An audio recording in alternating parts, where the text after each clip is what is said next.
Hallo und herzlich willkommen zurück beim Unsafe Release, euer Schweizer Formel 1 Podcast mit euren Hosts Kasel und Jubes. Die heutige Episode langer sind, wir sind endlich wieder back. Es geht um die letzten 3 Rennen, die wir hatten. Imola, Miami und Monaco. Sind wir wieder zurück im Title Fight und was ist eigentlich mit Alpine los? Außerdem müssen wir unbedingt über die ganzen Driver Changes reden, die gerade passiert sind. Und freut euch auf ganz spannende Diskussionen über all die Themen. Ja, meine Damen und Herren, lang ist es her seit dem letzten Podcast. Ich wollte ganz kurz in unseren beiden Namen, im Namen vom Unsafe Release, ganz kurz schnell am Anfang ein bisschen sorry sagen, dass es so lange gegangen ist, damit ihr auch ein bisschen versteht, wieso. Es war relativ viel los gewesen, beruflich bei mir und beim Kasel, aber auch privat. Ihr habt sicher vielleicht auch hoffentlich mitbekommen, wenn nicht, shameless plug. Wir sind auch noch an ein Turbo-Kart-Rennen gegangen zusammen. Hat sehr viel Spass gemacht. Dazu gibt es ein super Video auf dem Kasel im YouTube-Channel. Und beim Simi. Eine halbe Stunde. Und beim Simi tatsächlich. Ja. Beim Simi auch. Guter Kollege, den ihr vielleicht auch schon beim Podcast, beim Bingo-Podcast gehört habt. Und aufgrund des, das Ganze so ein bisschen länger gegangen ist, bis da der Podcast wieder kommt. Erstens einmal, wir wollen uns ein bisschen mehr daran halten, wieder so ein bisschen in 2 Wochen Rhythmus reinzuholen. Ist nicht immer einfach, weil wir halt wirklich ein bisschen anders arbeiten, aber wir werden uns da sicher da ein bisschen mehr bemühen. Aber, wie schon vorhin gesagt, weil es ein bisschen länger gegangen ist, tun wir ein bisschen Themen zusammen stufen. Wir nehmen im ersten Block jetzt mal einfach so die ganzen 3 Rennen auf einmal ein bisschen durch, weil, sind wir mal ehrlich, jetzt gerade Monaco und vielleicht auch Imola war nicht super spannend gewesen, aber es hat ein Thema, das sich eigentlich durch die ganzen 3 Rennen durchgezogen hat. Und das ist generell, dass wir vielleicht mit ein bisschen Hoffnung doch noch ein bisschen einen Title Fight werden haben. Wir haben gesehen, McLaren und Ferrari, beide Teams, ich sehe schon, der Kasel lacht in der Cam.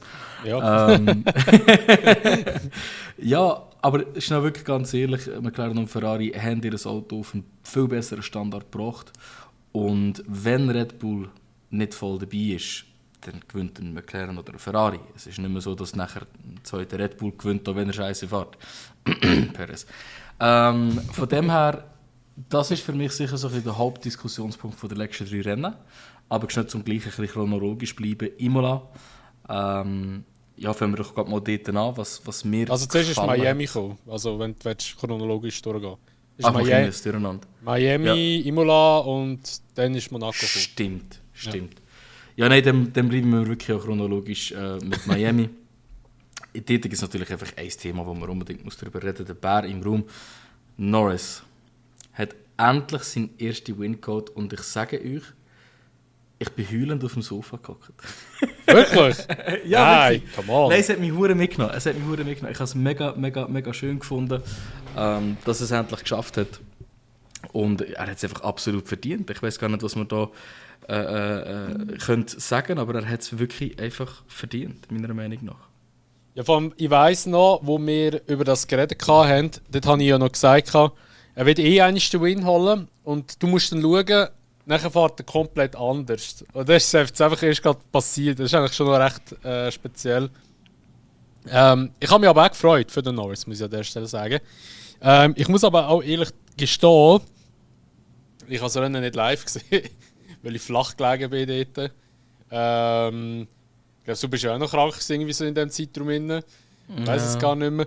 Aber jedenfalls, ich habe es nicht live gesehen. Aber ich habe es nochmal geschaut.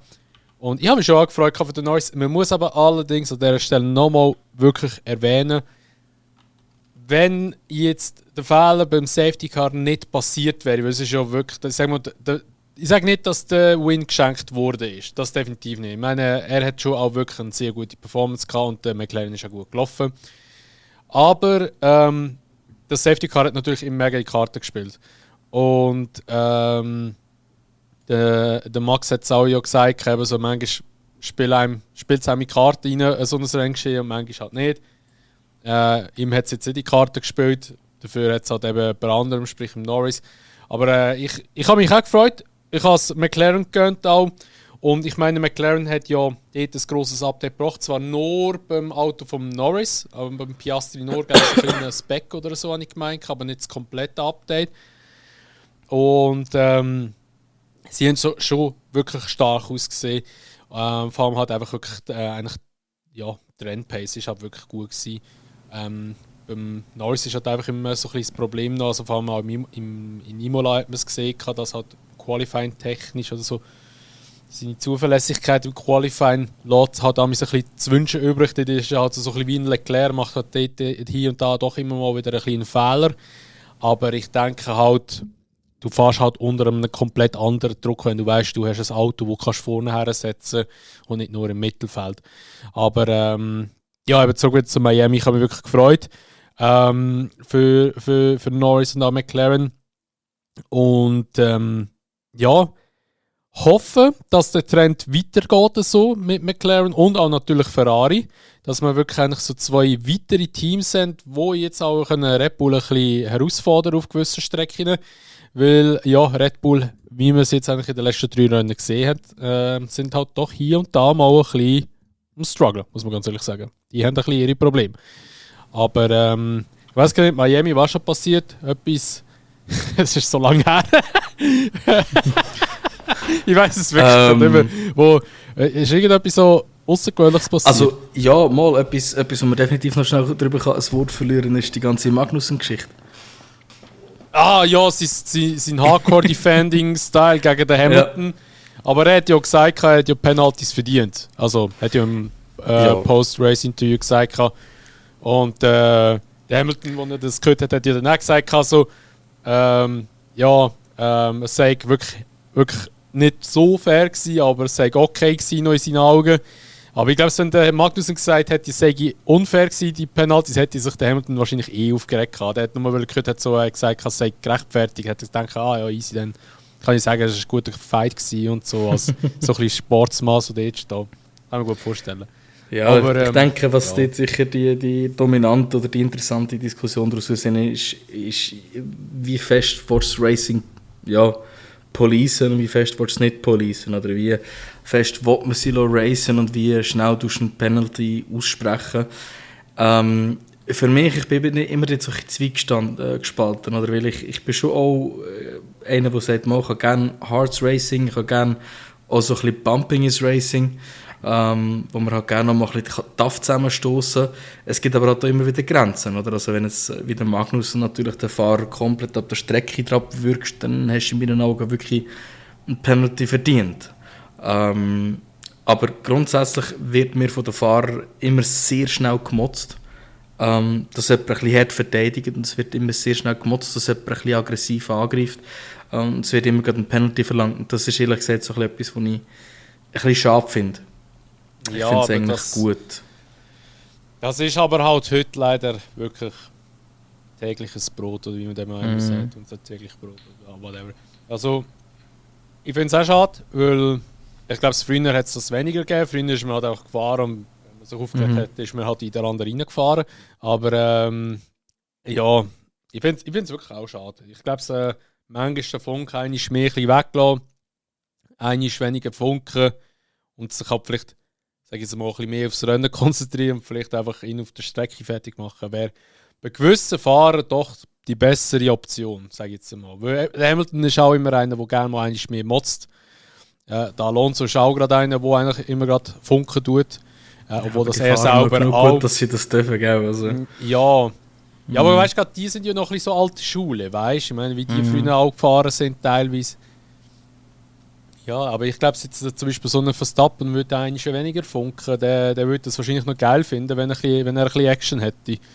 Ja, das ist wirklich so. Und auch wenn er würde, soll er halt, er macht es selber auch. Ja. Aber jetzt bin ich gerade schon am Schauen. Der Magnussen, der hat glaube ich 35 Sekunden Penalty bekommen, oder nicht? Ja, 30 Sekunden. 30 Sekunden, ja. Was mich aber erstaunt hat, ist, dass das nicht gelangt hat für einen Raceban von den Penalty Points her. Weil ich glaube, so eine gute Anzahl Penalty Points eingesammelt. Ja gut, da kommen wir noch bei Monaco dazu, dann nochmal, dort hat er ja auch nochmal einen Unfall gemacht. Ja, true. Ich sehe da einfach noch, Der Lance Stroll hat noch 10 Sekunden Strafe bekommen, Strecke verloren, Vorteil verschafft. Ja, gut, das ist halt der Lance, gell? Müssen wir nicht darüber diskutieren. Der Logan ist ja noch abgeflogen. Der hat ja dort eine Kollision gehabt mit... Stroll? Ist es mit dem Stroll gewesen? Oder? Jetzt bin ich gerade lost. Ich weiß es nicht mehr. Ich weiß nur noch, er hat dort eigentlich... er hat ja dort ein bisschen die Lücke zugemacht. Soviel ich noch weiss. Und Magnussen. Ist es Magnussen gewesen? Ja. Und ich glaube, viele haben gesagt, also, ja, der Magnussen hat dort nichts verloren. Allerdings muss man ehrlich sagen, der Sargent hätte ja auch ein bisschen mehr ein Gap machen, dass es eigentlich die Kollision nicht gegeben hat. Ein bisschen mehr Gutzi geben. Ja. Also wenn der Haas durch die S-Tür so nachher dich fast stoßen muss. Ich verstehe schon, wieso dass der Magnussen dort versucht hat, weil versucht hat reinzugehen. Das verstehe ich schon, bin ich ganz ehrlich. Ja, aber halt eben, Logan ist halt auch wieder so ein bisschen das Thema, gell? Und da fragt man sich halt auch, macht es noch Sinn, dass der Typ wirklich drinnen lässt? Ich meine, im Imola nachher ist ja der Bottas ist ja bei Williams gesehen worden. Also ich bin ganz ehrlich, der Sitz bei Williams, der könnte noch echt spannend sein für die Zukunft. Der Albon hat ja auch eine Vertragsverlängerung gemacht, by the way. Das ist auch noch jetzt in den letzten paar Wochen passiert. Das Hauptargument, wieso das er unterschrieben hat, war, weil in 26 er grosses Vertrauen hat in den Mercedes-Motor. Bei der Toto Wolff, so wie er redet, soll ja der Motor auch wirklich sehr stark sein. Mhm. Sie haben recht gute Fortschritte gemacht in der Entwicklung dort. Also ich bin mega gespannt. Ich meine, wenn wir den Mercedes-Motor anschauen, der ist ja wirklich auch sehr, sehr zuverlässig, eigentlich schon immer gewesen, in der ganzen Hybrid-Ära jetzt, die wir haben. Sie haben halt einfach mit dem Chassis halt einfach die ganze Zeit immer das Problem. Ich glaube, der Motor an sich wäre nicht einmal so schlecht. Ich meine, wenn du McLaren anschaust, der auch Mercedes-Motoren drin hat, oder auch zum Beispiel Aston, die sind ja eigentlich auch wirklich, gut, jetzt Aston weniger, aber letztes Jahr sind sie eigentlich auch wirklich gut dabei gewesen, obwohl dass sie Mercedes-Motoren haben. Und Mercedes selber war Fan-up gewesen. Also es liegt definitiv nicht am Motor, dass Mercedes hinten ist, und das, ja, der Beweis dafür sind halt die beiden Teams, die es im Griff haben. Und ich denke vor allem auch, dass der Leadership von James Vowles im Albon sicher dann einen grossen Beitrag dazu geleistet hat, dass er kann bleiben, oder? Und ich finde, Williams ist ein guter Zufluchtsort für jeden Fahrer irgendwo durch. Klar, wenn man jetzt schaut, ja, die anderen Teams, die noch offene Stellen haben, da reden wir natürlich von Audi, wo nachher reinkommt bei Sauber, ist natürlich schon auch interessant, aber ich habe das Gefühl, bei Williams, egal welcher Fahrer das neben Albon wird fahren nächstes Jahr oder vielleicht sogar noch dieses Jahr, macht einen guten, wenn er zu Williams geht. Das ist einfach ein Team, das sich wieder gut anfühlt, nicht so im Loch, wie sie vor ein paar Jahren waren, oder? Ja, voll. Also vor allem halt auch, weil sie halt, also ihr neues Auto ist definitiv schwierig. Oder, ja, ich sage, das ist nicht schwieriger, weil der Albon hat ursprünglich gemeint, es sei einfacher als das Vorgängerauto. Aber es ist halt immer noch nicht so gut, dass es halt regelmäßige Punkte könnte fahren. Aber ich denke, dass ja, vielleicht mit der richtigen Entwicklung sie vielleicht das schon könnten schaffen. Aber man muss halt immer noch bedenken, die sind halt teilweise immer noch was Facility, also die Firma an sich, mit der Ausrüstung, die sie schaffen müssen, halt doch immer noch am hinken. Jetzt sind sie halt doch extrem stark limitiert wegen der Budget Cap. Und ich kann mir schon auch vorstellen, dass man das schon noch ein bisschen merken oder spüren. Aber mal schauen, wo sie 2026 stehen. Ich denke, mit dem James haben sie nach wie vor einen der besten Teamchefs, die sie haben im Moment. Weil, ich weiss nicht, jedes Mal, wenn auf Instagram kommen immer so Videos von ihm, weißt du, wo ich so Race Recap mäßig mache. Genau. Und der wirkt immer so, hey, es kommt alles gut. Immer so, er vermittelt irgendwie mit seiner Stimme einfach immer das Gefühl, so, hey, alles kommt gut, vertraut uns einfach, wir machen es schon. Ja, ich mag mich gut erinnern, wo einmal mal der Logan Sargent hat wirklich im Qualifying, im Training, im Rennen und ich glaube so im Sprint das Wochenende komplett den huren Scheissdreck zusammengepostet und hat wirklich richtig scheiße gefahren. Und der James Vowles hat mich dann überzeugen in diesem Video, dass er doch eigentlich einen relativ guten Job macht momentan. Und ich dachte, Alter, wieso denke ich jetzt das, nachdem ich das Video geschaut habe, obwohl ich das Rennwochenende gesehen habe und gesehen habe, wie scheiße das er fährt. Aber ja, das zeugt einfach so ein bisschen von seiner Leadership-Qualität und hat auch Leute mit in die Bann zu ziehen, so ein bisschen, wenn es um sein Team geht. Also das, finde ich super Sache und er wird sicher etwas Gutes aus dem Team rausmachen, oder? Ja, Ich finde es ein bisschen schade, haben sie noch nicht so grosse Punkte können holen. Ich finde, die letzten 3 Rennen hat etwas können rauskommen dabei, gerade Monaco. Wobei, nein, hat jetzt... Punkte geholt, ja. Stimmt, in Monaco, gell? Ja. Genau, also das ist halt ja, typisch. Ein Albon fährt ein gutes Qualifying und kann sich nicht mehr überholen lassen. Man merkt schon, dass das Auto vielleicht nicht mehr ganz so dort rein mag. Wo das letzte Rennen hat mögen von der Positionierung, vor allem im Rennen, dass es nicht zurückgeht oder nicht vorwärts kommt, wenn es schlecht gestartet hat. Sie haben sich wirklich mehr Punkte verdient und ich hoffe, dass sie noch einige mehr werden können fahren. Vor allem, weil es mit viel so close ist. Gerade in Imola hat man auch wieder ein bisschen gutes Racing gesehen, auch ohne das DRS. Nicht viel, aber zum Beispiel notable ist sicher ein Round the Outside Overtake von Yuki Tsunoda in die erste Kurve, respektive in die erste Schikane rein. Ja, und das ist doch etwas Cooles, dass man da wieder ein bisschen Racing hat da gesehen, vor allem eben unter den Midfield-Teams. Und ja, es zieht sich halt eben noch in die schnelleren Teams, gell? Ja, also was ich vor allem krass finde, ist noch, wie gut das eigentlich Qualifying Pace ist von den meisten Teams. Ja. Weil ich glaube, wenn ich es richtig im Kopf habe, ist jetzt in Imola, ich glaube bis P15 oder so, alles unter einer Sekunde gewesen. Irgend so etwas, ja. Also es war abartig krank gewesen, wie nahe die beieinander sind.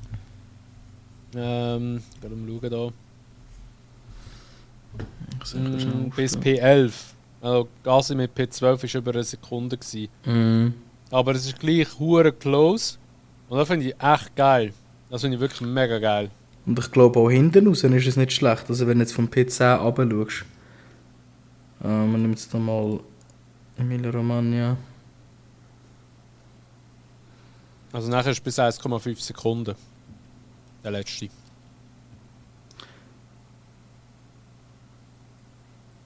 Ja, aber dann gleich.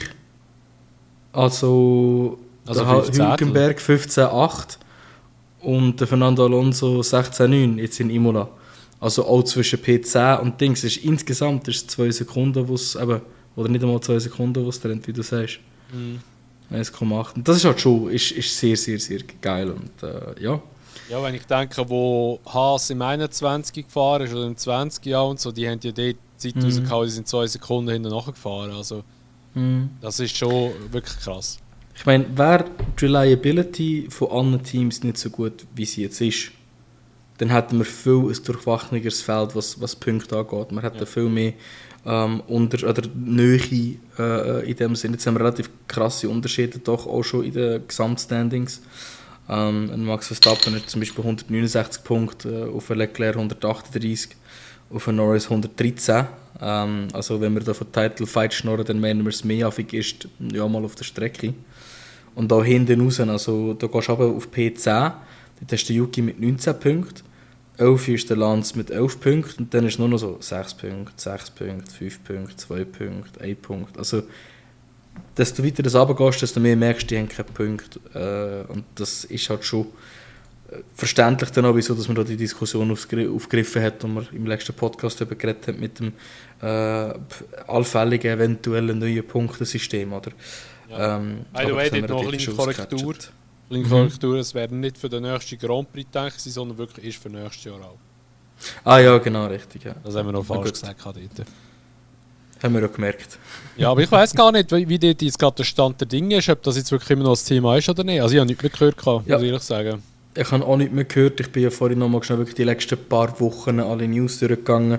Dort habe ich auch nicht mehr drin gehabt. Ich glaube, das Thema ist, ich sage, für die Medien schon mal gefressen. Kann natürlich dann immer noch sein, dass wieder etwas auf uns zukommt, dass man es nochmal aufgreift. Okay. Ja, ich finde die Türe eher noch spannender, die letzten paar Wochen den Kommentar von Domenicali, dass er nicht ausschließt, wieder weg vom Hybrid zu gehen. Das ist etwas, was noch viel, viel spannender ist. Aber da kann man ein anderes Mal noch darüber reden. Ja, also wir müssen nicht darüber diskutieren, ein klares Ja. Ja, absolut, bring back V12s. Sorry. Ja. Es gibt absolut nichts zu diskutieren. V10 wäre einfach, das wäre geil, hochdrehende V10, das wäre es einfach. Back to the topic, zu den Rennen. Jemand, den ich sicher auch noch ganz kurz ein bisschen ansprechen über seine Leistung, ist der Piastri. In Miami definitiv unglücklich, aber verdammt solid gefahren. Und selbst mit dem, dass er zurückgeht, ist nochmal, was ist er, auf irgendwie P15 oder so zurückgefahren. In den letzten 10 Runden oder so. Dort hat er auch einen Crash gehabt mit... Hilf mir. Was war es? Er hat irgendeinen Puncture oder etwas bekommen. Ich habe es gerade vorher offen gehabt, warte, ich kann es dir sagen. Er hatte einen Zwischenfall mit dem Carlos. Ah ja, genau. Dort so ein bisschen, habe ich das Gefühl, das war ein frustrierter Move von Carlos. Definitiv. Habe ich aber verstanden und habe ich eigentlich auch nicht schlimm gefunden. Also ich finde, das ist jetzt eben das, was ich meine. Bumping is Racing. Man versucht, um jede Preisposition zu behalten. Man übertreibt vielleicht ein bisschen. Die Autos sind einfach sehr filigran und das merkt man. Aber nichtsdestotrotz unglaublich, was der Piastri eigentlich für einen erwachsenen Eindruck macht. Auf der Strecke, aber auch ab der Strecke. Also calm as a cucumber, sagt man ja im Englischen so schön. Ja, ich weiß nicht, der macht mir einfach einen sehr soliden Eindruck und gerade Monaco hat für mich das nachher auch so ein bisschen, nochmal in Stein gemeißelt, was man in Miami gesehen hat. Weil das Auto bringt jetzt die Leistung fertig, dass er dort vorne mitfahren kann und er macht in seinem Teamkollegen eigentlich direkt Konkurrenz damit. Also im Rennen jetzt Monaco hat es ja in der Top 10 keinen Platzwechsel gegeben. Nichtsdestotrotz ist es eine verdammt starke Leistung in Monaco auf P2 erstens sich zu qualifizieren und dann das ganze Rennen sich durchzuziehen, vor allem, wenn man erst in seinem 2. Jahr ist. Ja. Und da muss man halt schon Respekt sagen. Und nicht zuletzt muss man auch noch Respekt sagen, zusätzlich, mit diesen Autos siehst du nicht einmal mehr etwas. Du siehst nicht einmal mehr die Hurenbanden und er hat keinen Fehler gemacht. Also Chapeau vor dem Piastri im P2 in Monaco. Absolut. Ja, also ich habe ja den Piastri letztes schon immer mega gelobt gehabt, muss aber auch ehrlich sagen, Anfangssaison oder wo die Saison angefangen hat, hat er nicht so gute Rennen gehabt. Dort hat er ein bisschen gestruggelt, hat es mit Dünk gehabt. Aber ich glaube, jetzt in den letzten, wirklich in den letzten 3 Rennen hat er es jetzt endlich wieder können, ein bisschen rausholen, ein bisschen wieder seine Qualität oder sein Talent wieder ein bisschen können beweisen. Und also, ja, ich meine, er wird sicher auch noch einen Race-Win holen, irgendeinen. Aber also wenn ein richtiger, hat ja schon einen Sprint-Win geholt, aber ich gehe schwer davon aus, dass er, wenn nicht das, was sicher das nächste Jahr irgendwie mal so einen Win könnte noch reinfahren, wenn da McLaren weiterhin gut entwickelt. Aber ich weiss noch, im Bingo habe ich, glaube ich, oder ich habe es geschrieben, ich weiß nicht, ob ich es selber bekommen habe oder ob jemand anderes das bekommen hat, dass der Piastri mehr Points hat als der Norris. Boah, das wird verdammt schwer werden. Also da müsste der Norris schon ein paar schlechte Rennen haben, dass es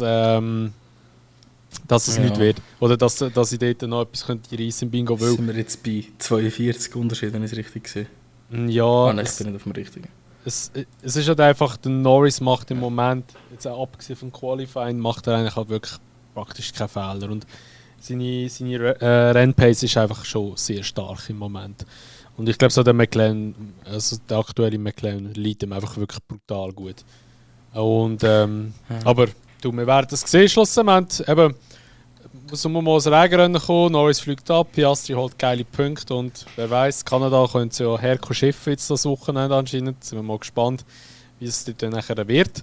Aber ja. Ja. Was halt vor allem cool ist, oder? Du sagst, der McLaren ist gut. Er ist gut auf ganz verschiedene Strecken. Oder? Miami, Imola und Monaco sind ganz, ganz verschiedene Strecken. Die sind komplett anders im Aufbau. Ja. Und auf allen 3 war der McLaren gut gewesen. Ich denke, wir kommen dort wirklich auch so langsam ein bisschen in ein Territorium rein, wo halt der Norris, das Team und das Auto um sich herum aufbauen, wie so ein Verstappen können machen. Es ist eine ähnlich lange Zeit, wie dann, wo der Verstappen mit Red Bull angefangen hat, so richtig abnormal gut zu werden. Und ich habe das Gefühl, dass ein Piastri wie genug grosses Talent hat, um das direkt umzusetzen, ohne die ganzen Jahre müssen zu brauchen. Von dem her, ich bin auch gespannt, was die zwei sich in den nächsten paar Jahren noch werden liefern. Vor allem jetzt, ja, wo das Auto kann gewinnen kann, wird es vielleicht nicht mehr so eine angenehme Rivalry sein. Ja, das ist meistens cool. Ja so. Das ist meistens so. Ja, aber im Schlussendlich werden wir es sehen. Ich denke, Ich denke, dass der Piastri wahrscheinlich schon eher mal eine mehr zurückstecken oder einstecken als jetzt der Norris. Oder einmal der Fakt, weil ich sage jetzt nicht, er ist Fahrer 2, aber ich denke, bei gewissen Calls wird wahrscheinlich schon der Norris bevorzugt. Wobei, nein, letztes Jahr sind wir so stark gewesen, ist sogar eher noch umgekehrt gewesen, teilweise. Ja, je nach Rennen, gell? Also ich denke, er hat sicher für Respekt, weil der Norris Dienststellter ist und er wirkt anständig und diszipliniert. Aber ich glaube, wenn er Blut schmeckt, dann wird er sich einfach holen. Er ist sicher ein Teamplayer, so ist es nicht. Und wenn sie ihm sagen, hey, fürs Team mach das und das, aber wir sind jetzt so nicht mehr in einer Position, wo sie um jeden Preis versuchen müssen, nicht zu fighten, damit sie ja nicht den Win aufgeben, sondern jetzt ist es so ein bisschen, ja, wenn wir halt mal einen Win aufgeben, dann holen wir halt im nächsten Rennen. Wenn Red Bull nicht gut fährt. Ja. Also da würde ich jetzt schon behaupten, dass ein Piastri ja, wie ein Hai nachschwimmt, wenn er das Blut schmeckt. Absolut. Ja, das ist schon so. Ja. Das ist schon so. Und man muss einfach noch sagen, noch mal kurz zum Imola Grand Prix. Dort ist ja der Finish ist ja so gewesen, dass ja Verstappen 7 Zehntel vor dem Norris gewonnen hat. Also Norris hat ja dort nochmal wirklich eine kranke Aufholjagd gemacht. Man muss aber ehrlich sagen, der Norris hat es erst geschafft, nachdem der Leclerc den Fehler gemacht hat und abgerissen hat. Er ist ja dort bei der Schikane gerade ausgefahren über den Rasen, hat sich den Reifen kaputt gemacht, oder dreckig gemacht. Danach hat er ja sicher eine gute Runde keine richtigen Grip mehr gehabt, also laut Leclerc. Und der hat den Norris wegziehen. Und erst, als er eigentlich die Luft hatte, hat er vorne schaffen. Also das zeigt einfach halt auch, wenn der Norris ein bisschen von hinten Druck hat, fällt es ihm also nicht extrem schwer, aber es fällt ihm schwer, sich loszureissen, lösen und vorfahren. Weil erst nachher hat es funktioniert. Ich glaube, wenn der Fehler vom Leclerc früher gekommen wäre es vielleicht sogar noch so gewesen, dass der Norris Verstappen hätte catchen, eventuell sogar überholen. Who knows? Wissen wir natürlich nicht. Das sind natürlich immer so was wäre wenn Fragen. Aber ich hätte es richtig geil gefunden, muss ich ehrlich sagen, wenn das passiert wäre. Safe. Also ich meine, wenn er in Imola schon den ersten Win gehabt hat, wäre es dann mal etwas ganz anderes. Nein, aber jetzt mache ich wieder das Durcheinander. Imola schon nachher kommen. Es hat sicher so ein bisschen, was du sagst, da hat sicher etwas dran. Wo du behauptest, eben, wenn ein Fahrer seinen ersten Win holt, fährt er nachher besser. Man merkt beim Norris aber trotzdem noch, dass er wie noch nicht sehr viel Fights um einen Win gehabt hat. Weil, eben, du sagst, erst nach dem Fehler vom Leclerc hat er nachher auftun. Vielleicht hat er auch effektiv noch seine Reifen schon, aber dann hat er es wirklich einfach viel zu lang gemacht. Ja. Weil, es tut mir leid, alle die behaupten, ja, geben ihm noch ein Lap mehr und er hat Imola auch noch gewonnen. Das glaube ich ehrlich gesagt nicht. Weil er hat den Max Verstappen vor sich gehabt. Wir wissen, wie der Max verteidigen kann. Vor allem auf so Strecken. Da hat er wieder jeden Trick im Buch eigentlich auch gebraucht, damit der Norris nicht vorkommt. Also er hat noch 4-5 Runden mehr gebraucht, sodass ihm Max seine Reifen wirklich abfliegen. Ja, und seine Reifen wären ja auch kaputt gegangen dadurch. Also er hätte den Vorteil gar nicht mehr gehabt eigentlich. Genau. Aber es ist und halt er immer hat noch ein Unterschied. Wie ein Mohren. Also das ist halt auch noch das. Er hat so fest gepusht. Du hast mehrere Track Limits Warning hast eigentlich gegen Ende gesehen beim Norris. Beim Verstappen sind schon viel früher passiert. Du hast gesehen, wie er ins Käse rausfährt, mit dem Heck ausschlägt etc. Also auch dort, er hat fast wie zu viel wollen. Qualifying auf der Qualifying Lap, ja, tut der Reifen halt nicht gut gegen so Ende im Rennen. Ja. Alles in allem hat mir aber der Imola Grand Prix doch einigermaßen gefallen. Nicht so wie der Monaco Grand Prix. Ja, Monaco war wirklich nur Runde 1 geil gewesen. Runde 2 bis 77 war Trash gewesen. Und dann nachher Runde 78 Zieldurchfahrt mit dem Charles Leclerc! Charles Leclerc! Leclerc!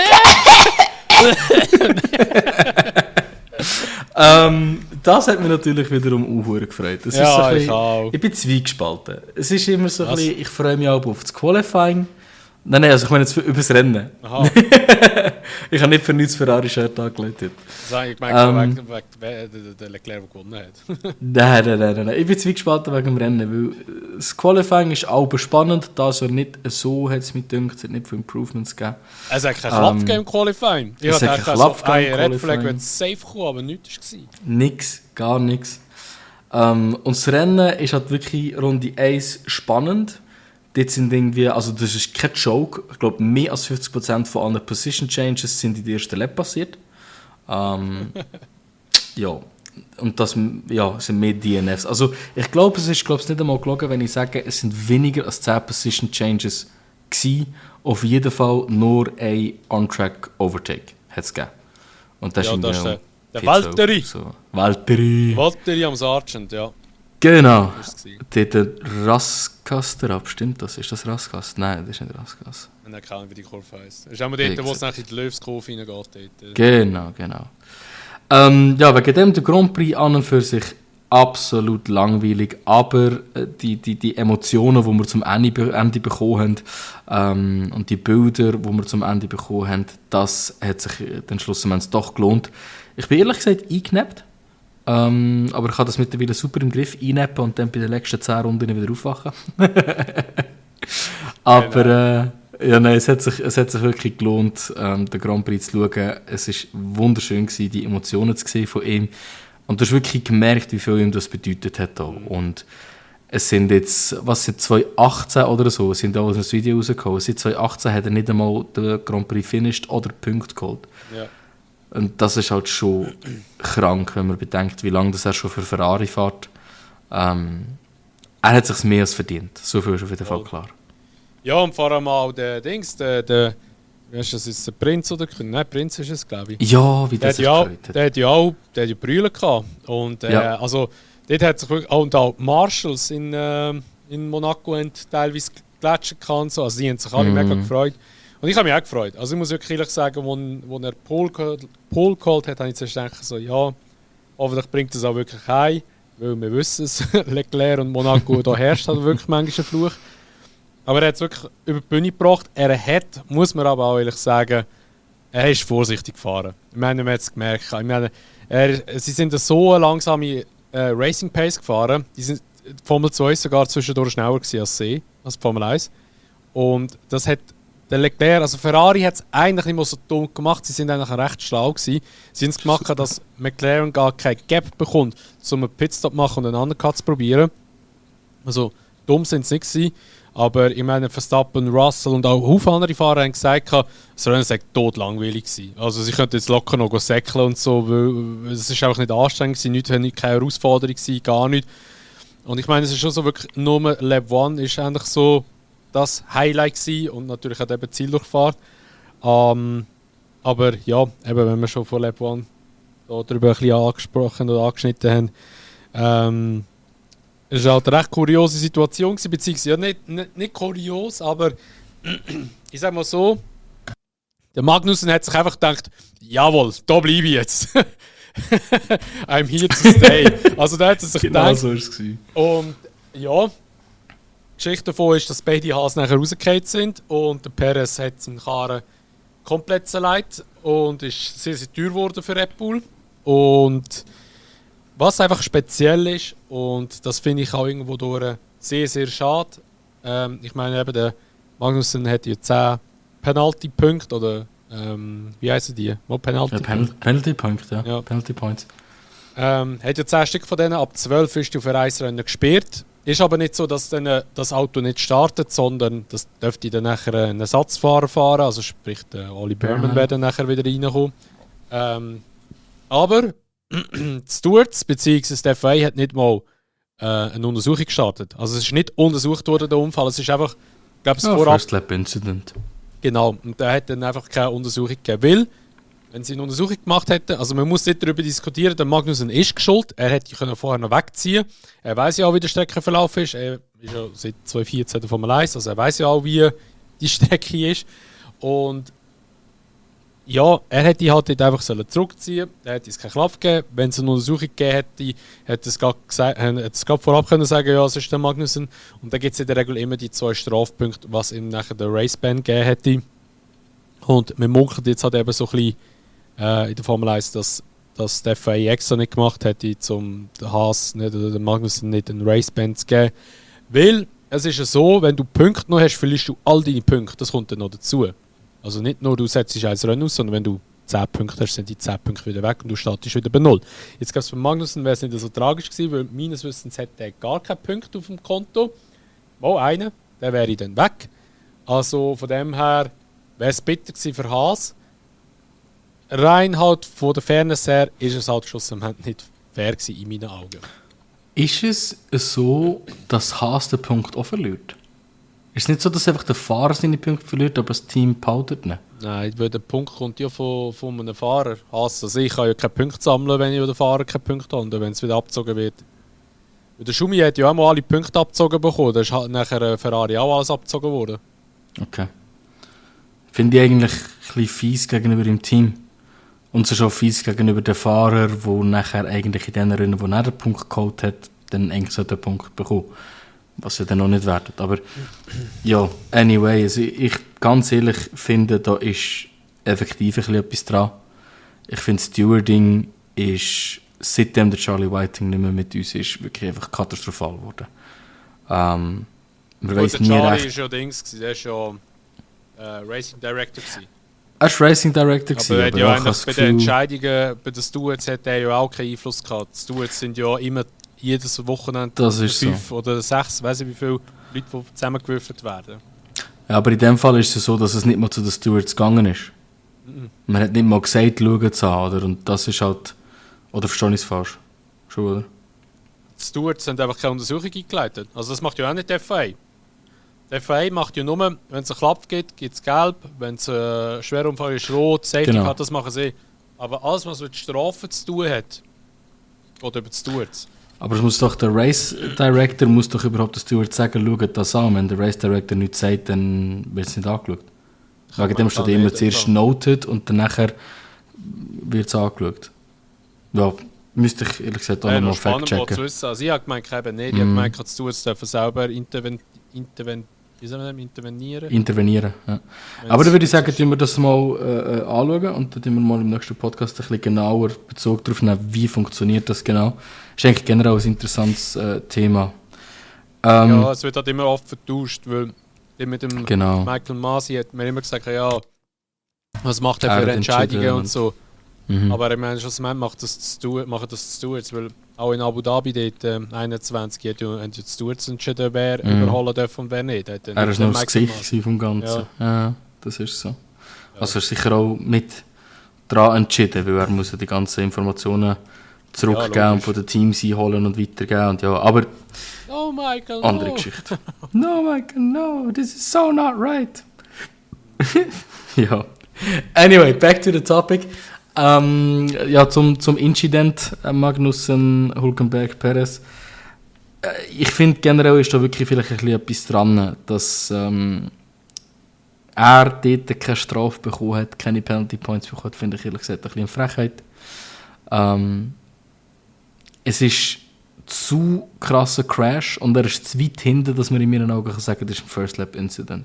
Gut, man muss Es aber ist- auch sagen, dass der Perez so weit hinten ist schon dramatisch gewesen. Das kommt dann noch dazu. Also zu dieser Sache, dass der Perez dort abgeflogen ist in meinen Augen der Perez trotz allem komplett selber schuld. Wenn du so ein gutes Auto derwegen schlecht qualifizierst damit und halt dahinter startest, bist du selber schuld, wenn du Lap 1 wegen dem einen Crash hast und rausgehst. Also, dass Gut, der Perez also für den dort zur Crash Schuld an sich kommst, kann er nichts wow. dafür. Aber Der dass Crash er kann er dort nicht hinten dafür. startet, der kann halt etwas dafür. Genau. Und das darf halt einfach auch gar nicht passieren. Er darf sich überhaupt nicht in so eine Situation bringen. Genau. Vor allem, wenn er seinen Vertrag verlängern, respektive jetzt verlängert hat. Da werden wir nachher sicher noch mit unseren eigenen Worten drauf eingehen.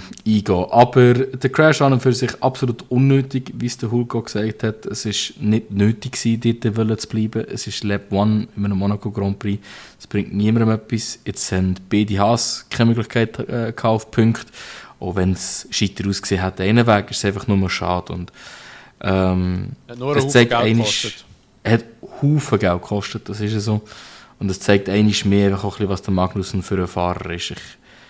Irgendwo durch habe ich gern, dass er so hart am Racen ist, aber solche Sachen gehen einfach gar nicht. Und es passiert immer und immer und immer wieder. Ich verstehe wieder, wieso dass sie den Magnussen haben wollen gehen, damals. Und das, obwohl ich gerade vor ein paar Podcasts mal gesagt habe, eigentlich hat er schon verdient, noch da zu sein. Ja. Ja, also weißt, ich glaube schon, dass es verdient hätte, noch in der Formel 1 zu fahren. Aber teilweise sind einfach ein paar Manöver halt einfach so ein bisschen fraglich, wieso macht man es. Eben erstens mal mit dem Potenzial vom Auto, das halt nicht dumm ist. Wieso machst du so etwas? Wieso fährst du nicht du so wie zum Beispiel das Williams-Team? Ein Album fährt ja brutal vorsichtig eigentlich die ganze Zeit. Schaut ja schon an, dass er den Karren nicht schließen. Ich meine, auch Mercedes, die wissen ja auch, es steckt nicht viel im Auto rein. Gut, wobei im Training in Monaco hat es noch recht gut ausgesehen für Mercedes, aber nachher sind sie eigentlich auch relativ vorsichtig gefahren, weil, ja, was willst du riskieren, wenn du weißt, du hast eine Performance zum Fahren oder die Punkte fahren jetzt bei Haas. Darum verstehe ich es halt schon auch nicht. Und ich weiß halt nicht, eben, vielleicht ist Magnus und damals so ein bisschen in einem Film in und weiß auch nicht. Oder weiß auch nicht, was der sich vorher reinzieht. Aber vielleicht muss der mal ein bisschen überlegen, dass wir das vielleicht ein bisschen ändern. Aber ja, ich habe das Gefühl, er hat es ja auch so ein bisschen angepasst. Man hat wirklich so ein bisschen bis im Comeback das Gefühl, er fährt ein bisschen vorsichtiger, ein bisschen ruhiger.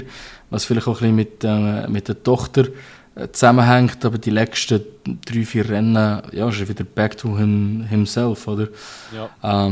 Das Einzige, was mir halt gefällt, ist die generelle Synergie zwischen ihm und dem Hülkenberg. Also für das, dass die mal so einen Beef hatten, arbeiten die trotzdem relativ gut zusammen und sie haben es beide nicht auf die falsche Schulter genommen, sagen wir es so. Suck my balls, mate. Ich habe gewusst, dass es kommt. Ja, Suck my balls, mate, hat sicher auch einer gedacht, einfach auf eine andere Sprache, Suck on bleu, mate. Ja. Es hat noch einen weiteren Crash gegeben und da müssen wir unbedingt drüber reden. Lächerlicher Crash, ja. Ein lächerlicher Crash, ein weiterer unnötiger Crash und ein Crash, der ganz, ganz grosse Folgen mit sich gezogen hat. Ja. Alpine.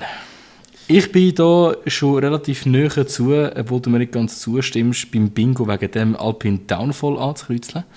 Aber du hast eigentlich einen guten Punkt gebracht. Was es mit sich gezogen hat, ist eigentlich fast eine gute Sache für Alpine. Nämlich, der Ocon wieder mal mehr in sein Teammate reingecrashed. Zum Glück ist nur sein eigenes Auto kaputt gegangen. Aber das ist einfach nicht ein Move, den du machst. Vor allem nicht an deinem Teammate. Er hat einen Nullplatz gelassen. Es tut mir leid, aber in diesem Fall kannst du nichts über Gasly sagen. Er hat versucht zu machen, was er kann. Und hat den Platz nicht bekommen. Es ist ein Wunder, ist im Gasly sein Auto nicht noch kaputt gegangen. Und das sage ich jetzt nicht einfach nur, weil ich nicht so ein grosser Ocon-Fan bin und ein grosser Gasly-Fan bin. Das ist einfach eine wirklich schlecht gemanagte Situation vom Esteban gewesen, und da gibt es nichts darüber diskutieren. Du willst den Alpine Downfall willst du nur, weil der bei dir drin steht. Jetzt gesehen, Steht er bei mir drin? Ja, wir gerade schauen, bei wem das drin steht. Nein, ich wollte ihn eigentlich... Nein. Ich wollte ihn eigentlich, weil ich ihn, glaube ich, geschrieben habe. Aber Nein, ich finde, wir können wirklich nüchtern nennen. Es ist sehr viel passiert mit Alpine und sehr wenig gut. Ja, aber eben rein so performance-technisch, eben haben sie in den letzten paar Rennen sind sie eigentlich nicht mal so weit weg. Also, heisst weit weg, sie sind auch nicht mehr so weit weg wie auch schon. Also, für mich wäre ein Downfall, wenn wirklich der Teamchef wieder wechselt nochmal, wenn, ich weiß nicht, beide Fahrer irgendwie sagen so, sie haben keinen Bock mehr auf das Team und beide verlassen den Rennstall. Das wäre für mich so ein bisschen ein Downfall. Also sagen wir 50% haben wir. Oder nein, 33% haben wir. Sagen wir es mal so. Aber ich muss ehrlich sagen, ich habe die Aktion vom Ocon auch nicht ganz können nachvollziehen. Weil scheint es vor dem Grand Prix geheissen gehabt, haben sie so eine Teamorder festgelegt, dass eigentlich der vorne ist, der vorne bleibt und der Teammate greift nicht an. Und Ocon hat es gleich gemacht. Und ja, dann hat es halt eben geschossen und das hat man jetzt halt davon. Und ich weiss nicht, ich habe nur ein Interview gesehen, wo die Frage gestellt im Ocon gesagt hat, eben, dass der Teamchef gesagt hat, dass er schuld sei und dass es noch Konsequenzen wird haben. Der ist einfach weggelaufen vom Mikrofon, hat nichts dazu gesagt. Schon? Ja. Das ist interessant. Weil, es tut mir leid, aber er muss wissen, dass er nicht selber schuld war an dieser Situation. Er ist schuld gewesen, ja. Also, Punkt. Und er weiss auch eben die Konsequenz, die eigentlich, beziehungsweise was vorher schon abgemacht worden ist, das weiss er ja auch. Ja, und also anscheinend war es ja so gewesen noch, Alpine hat ja, also das ist glaube ich so ein bisschen eine Aussage von ihm, aber ich weiß nicht, wer das gedroppt hat, aber Anscheinend sei es auch so gewesen, dass Alpine ja schon vorab gewusst hat, dass er das Team will verlassen. Ist auch logisch, ich denke schon, dass sie das früher gewusst haben, dass die Medien oder dass es jetzt öffentlich ist. Aber scheint es eben noch so gewesen, dass wegen dem die Entscheidung getroffen wurde, ist eben, dass wenn der Gasly vorne ist, er da vorne bleibt und so und nicht überholt wird und so und dass ihm das auch wieder nicht ein bisschen gepasst hat im Ocon. Also eben, das sind natürlich wieder alles so ein bisschen Spekulationen, Aussagen gegen Aussagen. Ist natürlich immer schwierig zum wirklich sagen, ja, das ist so wirklich gefallen, der Wortsatz oder was auch immer. Ich habe einfach schon das Gefühl, der Ocon macht viele Fehler. Ich meine, das sieht man aber an den Penalties, die er die ganze Zeit bekommt. Und ja, ich meine, ich habe Ocon jetzt auch nicht wahnsinnig gern. Aber er ist schon bei mir anfangen so, also nicht auf dem Niveau wie ein Sargent und ein Stroll. Aber irgendwo muss man auch sagen, so weit entfernt ist halt nicht, weil wenn es irgendwie mal Lampen gibt bei einem Team, und sagen wir so, es gibt Alpine, bei Alpine gibt es Lampen, ist meistens immer der Ocon mit involviert. Das ist eigentlich, ich kann mich nicht erinnern, dass der Gasly gross irgendwie mal Lampen gemacht hat im Team intern, also ich kann mich wirklich nicht daran erinnern. Nur, dass er teilweise ein bisschen vernachlässigt wird, einfach benachteiligt wird in gewissen Rennen und so. Also du hörst es einfach über den Funk rein, wo es dann heisst einfach so, ja, so ist das nicht abgemacht gewesen und so. Da kann aber einfach auch wieder sein, dass dann nachher der Ocon einfach den Call, den er vielleicht bekommen hat für die Teamstrategie, die sie vorab besprochen haben, einfach komplett ignoriert hat und der Gasly nachher eigentlich sozusagen, ja, der gestanden ist wie ein junges Reh auf der Straße. Ja, das weiss man halt einfach nie während dem Rennen, wenn man so die Funksprüche hört und so, denkt man immer so, ja, okay, was macht jetzt das Team? Aber es kann auch gut möglich sein, dass vielleicht einfach der Ocon das einfach ignoriert hat die ganze Zeit. Ja, das würde mich nicht erstaunen, weil ich meine, über all die Jahre hinweg, wo man halt gesehen hat, und da können wir jetzt auch wirklich so ein bisschen zurückgehen, magst du dich erinnern zum Beispiel den Fight mit dem Alonso in Saudi-Arabien, wo er bis ums bittere Ende verteidigt hat, der Alonso in die Wand hineindrückt. Ja, das ist so etwas, was mir gerade in den Sinn kommt. Mit Perez, es ist immer, wenn es darum geht, es ist ein Zwischenfall mit dem Ocon, geht es immer darum, dass der Ocon eigentlich schon sehr viel Mitschuld dran hat. Und man diskutiert immer mehr so ein bisschen, ja, dass es so ein bisschen 70-30 ist, 70% Ocon sind Fehler. Und das ist fast bei jedem Crash, den er hat, einfach so. Und er ist meistens, kann er sich irgendwie daraus ausreden und fein raus, aber was mich dann stört, ist, dass er einfach nicht dazu steht. Ja. Andere Fahrer sagen, gut, Hände hoch, ich hätte vielleicht auch etwas anderes machen können, mindestens nach dem Rennen. Klar, wenn du während dem Rennen blöd tust am Radio, ist klar, das ist hitzig, du bist voll mit Adrenalin und du willst nicht zugeben, dass dein Fehler ist. Aber auch dort bei dieser Perez-Geschichte in Singapur hat er klar darauf beruht, das ist im Perez sein Fehler, bedrückt dein Teammate doch nicht raus. Ja, das Gleiche ist dir in Australien auch noch mal passiert. Mach dir mal ein bisschen Gedanken, ob vielleicht deine Autopositionierung einfach nicht ganz so intelligent ist. Und ja, klar, wir sind immer leicht reden, wir hocken hier im Bürostuhl und fahren die Autos nicht, aber es ist immer Diskussion, ob nicht doch der Ocon den Fehler gemacht hat, bei jedem Crash, den er hat. So. Also gut, er hat ja in Monaco, ist es jetzt so gewesen, er hat ja zuerst im Interview auch behauptet, so sei nicht sein Fehler gewesen. Sogar? Also sein Fehler, also er hat nie behauptet, oder er hat sich auch nie entschuldigt beim Gasly, oder er hat einfach nie etwas gesagt, eben so, ja, das sei mein Fehler, er hat einfach immer nur mal so gesagt, so, ja, eben, sei so und das passiert und eben so wahrscheinlich mehr so auf Racing-Incident abgeschoben. Er hat sich aber dann im Nachhinein auf Instagram und so hat er sich entschuldigt. Was hat er gemacht? Weil wahrscheinlich hat er dann die Wiederholungen gesehen und hat dann selber gemerkt, so, Alter, wie dumm. Ja, das ist so. Also es sind Instagram-Posts, falls ihr den nicht gelesen habt, dann vielleicht für alle mal schnell durchzulesen. Ich glaube, somit kommen wir auch zu dem ganzen Rattenschwanz, der das ausgelöst hat. Ich weiß nicht, ob es wegen dem ist, 100%, eben, du sagst, sie haben es ein bisschen vorher auch schon gewusst, aber er wird ja jetzt auch das Team verlassen. Ja. Ich denke, das war mehr so ein bisschen das Krise auf dem Tüpfel gewesen und man hat wahrscheinlich schon ihm gesagt, hey, du wirst wahrscheinlich das Team verlassen. Und jetzt hat man einfach gesagt, weißt du was, komm, fuck off, tschüss.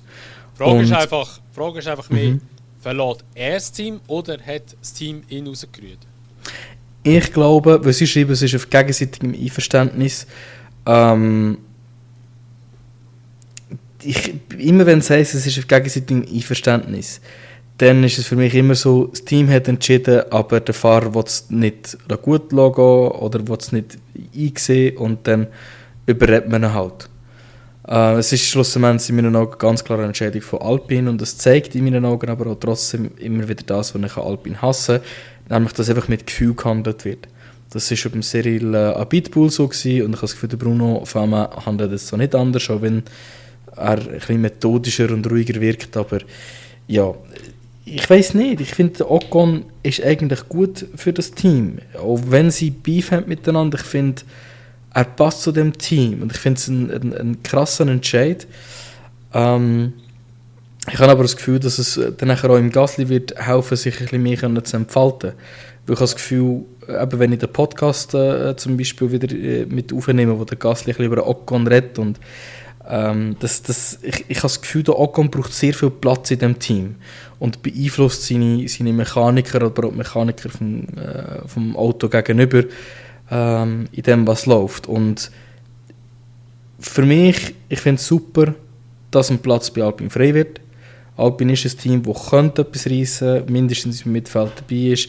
Und das wäre für mich jetzt ein besserer Zufluchtsort für Carlos Sainz wieder. Es wäre ein guter Wiedereinstiegsort für Mick Schumacher. Was ich aber nicht verstehe, ist, dass momentan der Hauptcontender anscheinend der Jack Doohan ist für das Auto. Das ist etwas, was mich wirklich nervt. Ich verstehe es, Akademie, ihr wollt treu bleiben, ihr wollt nicht einen schlechten Ruf haben, aber es tut mir leid, ihr habt so viele bessere Optionen. Auch ein Bottas, den du vorhin erwähnt hast, und einen Jack Doohan dort reinsetzen, es tut mir leid. Der hat auch in der F2 nicht sonderlich gut ausgesehen. Also, ich verstehe es nicht. Gut, ich sage mal so, die erste Frage ist mehr, wo geht Ocon her? Weil der Ocon hat irgendwie in einem Statement gesagt, er wird seine Pläne schon gleich bekannt geben, was hergeht. Da gibt es halt natürlich jetzt auch Möglichkeiten von wegen, also ich glaube so, der Hauptkandidat im Raum ist Haas, irgendwie für den Ocon. Es könnte aber gleich natürlich immer noch Audi sein, weil es hat viele lange auch geheißen, Audi habe grosses Interesse am Ocon. Kann ich zwar nicht nachvollziehen, aber scheint gibt es. Was man auch nicht außer Acht lassen ist Mercedes, weil der Toto Wolff ist ja sein Manager und bei Mercedes ist auch immer noch das Cockpit frei. Ja, wäre auch keine schlechte Option. Ich finde, ein Ocon hat definitiv verdient, im Mittelfeld, von mir so im vorderen Mittelfeld dabei zu sein. Ja. Er hat von mir aus nicht ganz verdient, zuvorderst vorne mitfahren. Aber er ist genug gut für in der Formel 1 zu sein. In meinen Augen trotzdem, ich finde jetzt Mercedes übertrieben. Also dann ja. Also, gibst du gescheiter einem anderen eine Chance oder holst einen Bottas wieder rein bei Mercedes? Ja, also ich sehe ihn momentan am realistischsten, sagt man das so, ja, bei Haas. Ja. Und da wie bei jedem Fahrer, der vielleicht zu Haas gehen, wenn er schon in der Formel 1 ist, hat er überhaupt Bock drauf. Also ich fände für ihn am besten, mach mal 1-2 Jahre Pause und schau, ob das dann nachher noch jemand nimmt. Stimmt. Schon wieder. Oder hängt es einfach an Nagel. Weil ich habe das Gefühl, er hat einen Weg, einen zu wenig guten Ruf, dass er jemals von einem grossen Team würde genommen werden. Und Alpine ist in meinen Augen seine letzte Hoffnung, noch einmal ein bisschen an der Spitze vorne mitzukämpfen. Und das wird bei Alpine sicher nicht der Fall sein, wenn er drinnen bleiben wird in den nächsten paar Jahren. Ja. Ich meine, wegen ihm ist ja auch ursprünglich der Hülkenberg aus der Formel 1 rausgekehrt, weißt du? Ja. Renault, dazu mal. Und ich meine, der Hülkenberg fährt so viel besser als ein Ocon. Ja. Und also ich hoffe schwer, dass der Ocon entweder zu Haas geht, bin ich ganz ehrlich, oder dass er wirklich aufhört. Es klingt verdammt hart, aber sorry, ich sehe ihn auch nicht. Ich sehe ihn nicht bei Red Bull. Kann man nicht vorstellen dort. Wenn Mercedes, nein, sorry, der passt nicht neben Russell. Nein, nie. Und auch Ferrari sowieso auch nicht. Dann nachher McLaren, hör doch auf. Vergessen. Nein, also er passt eigentlich wirklich nur zu Alpine, wo er jetzt war. Das ist das einzige Team, das ich ihn gesehen habe. Und aber Haas, ich kann es mir schwer vorstellen, dass der dort irgendwie etwas könnte reissen oder so. Also ich glaube auch Haas wird nicht glücklich werden mit ihm. Auch wenn du dir bedenkst, dass Haas eigentlich die Augen relativ klar auf dem Oliver Bearman hat, was absolut Sinn macht und absolut verständlich ist. Aber wenn sie noch einmal in Angriff nehmen, einen Rookie auszubilden, dann kannst du nicht einen Ocon nebendran haben. Ein Ocon ist so kompetitiv und wird versuchen, mit Psychotricks sein Teammate runterzubringen. Und auch wenn es ein Rookie ist, wird er das weiterhin machen. Er ist nicht ein kooperativer Fahrer, er ist nicht ein kooperativer Teammate. Und das wissen wir. Also, ja gut, der Ocon hat ja schon einen Rookie als Teammate. Der Alonso. Sag mal schnell. Oh mein Gott, Alter. Ich musste studieren, hat er den Rookie gut und ich so, hä, welcher war es? Ja, Alonso hat er nicht gut da. Ja, nein, also ich sehe es echt nicht, dass er wirklich noch länger in Zukunft in der Formel 1 hat. Aber verdient von seinem Fahrkönnen her, eben von seinem Fahrkönnen, hat er es eigentlich. Ja, das schon.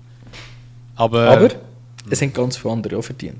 Ja. Und da kommt sicher jetzt dein Lieblingsrenner für den Sitz rein, Mick Schumacher.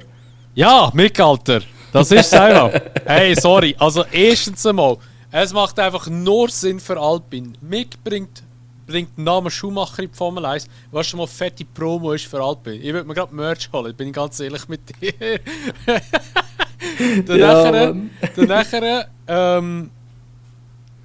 Ich meine, schlussendlich, der Mick hätte dann nachher auch vielleicht nicht natürlich ein Auto, wo irgendwie vorne mitfahren kann, aber ein Auto, wo man ein bisschen darauf aufbauen kann. Er kennt Alpine inzwischen auch ein bisschen, weil er ja Endurance fährt. Und sorry, also neben Jack Doohan. Ich meine, der Jack Doohan hat nichts in der Formel 2 geholt. Er hat kein Championship geholt. Nichts. Der hat einfach ein paar Wins. Ich glaube, er hat Platz 2 gehabt. Ich tue es schnell. Ich habe es vorher schon googeln, ich habe es vergessen. Ja, und der Mick hat Championship gewonnen in der Formel 2. Und sorry, ich meine, auf ihm lastet einfach nur der verdammte Haas-Fluch. Und ich glaube, wenn der Mick könnte zurückreisen, der würde definitiv bei Alfa Romeo unterschreiben und nicht bei Haas. Weil das, was der Günther mit ihm angestellt hat, ist einfach bodenlos. Ich meine, es ist ja erst jetzt vor kurzem, glaube ich weiß nicht wo, nochmal ein Interview gekommen vom Günther über den Mick, ob er soll zu Alpine gehen. Und dann hat der Günther allen Ernstes gesagt, er würde Alpine davon abraten, den Mick zu nehmen. Warte, ich habe es gerade heute gesehen, glaube ich, oder vorgestern. Ich schieße den ganz kurz rein. Seine beste Platzierung in der Formel 2 Championship ist 6. im 22. Eben. Und im 21. im ersten Jahr war er 19. 19! Eben. Und dann nachher überlegst du ernsthaft, ihn unter Vertrag zu nehmen. Gegenüber einem Mick, gegenüber einem Valtteri Bottas, gegenüber einem Carlos Sainz, gegenüber einem Kimi Räikkönen. Komm zurück bitte, wir brauchen dich. Der Kimi, genau. Sie brauchen den besten Fahrer. Günther Steiner warnt Alpine vor Mick Schumacher. Nein, wie dumm muss man sein? Also erstens mal, der Günther soll einfach seine Fresse haben, Mann. Der soll einfach der soll doch so ein bisschen den Besser spielen für Miami GP. Ja, der soll mit dem Matthias zusammen ein bisschen Wein machen. Ja, so Wein degustieren oder Trübeli pflücken, ja, irgendwie so etwas machen. Aber nein, wirklich. Also, ich persönlich finde, als Alpine, also wenn ich der Teamchef wäre, ich würde safe den mitnehmen. Nicht weil er mir sympathisch ist. Er ist mir sympathisch, bin ich auch ganz ehrlich. Aber ich meine, er ist bei Mercedes Testfahrer. Er kennt den Simulator von Mercedes. Er ist bei Mercedes mega integriert dort. Also er hat mega gute Karten. Und auch, meine, wenn dir auch ein Hamilton und auch ein Russell sagt, dann so, ja, sie sind froh, dass sie den mitkennt im Simulator, weil er hat schon ein paar Mal ein gutes Setup raushauen noch für den Grand Prix und so. Also ich meine, das spricht ja mega für ihn. Ja. Und ich meine, also was macht der Jack Doohan? Er ist bei F1 TV auch im Pre- und Post-Race und macht Kommentator dort ein bisschen. Das ist alles. Ja, also er ist ja auch der Test-and-Reserve-Driver für Alpine, aber das ist halt einfach nichts wert im Vergleich zu einem Test-and-Reserve-Driver von Mercedes, wo bereits schon, was soll ich sagen, 2 Jahre gefahren ist. Und auch wenn er in diesen 2 Jahren nicht gut gefahren ist, schau das Auto an, das er bekommen hat zum Fahren. Da kannst du nicht gut sein, es tut mir leid. Ja, es ist vor allem du kannst keine Punkte holen. Ja, und es ist halt einfach auch keine Referenz gewesen, vor allem das erste Jahr überhaupt nicht. Ja, nicht gegen den Mazepin. Wie will er bei Mazepin als Teammate lernen, richtig zu fahren? Er hatte nur teaminternen Struggle gehabt die ganze Zeit, sei es wegen dem Geld oder wegen dem Teammate. Nachher fährt er gegen einen Magnussen und dort hat er sich eigentlich gar nicht mal so schlecht geschlagen.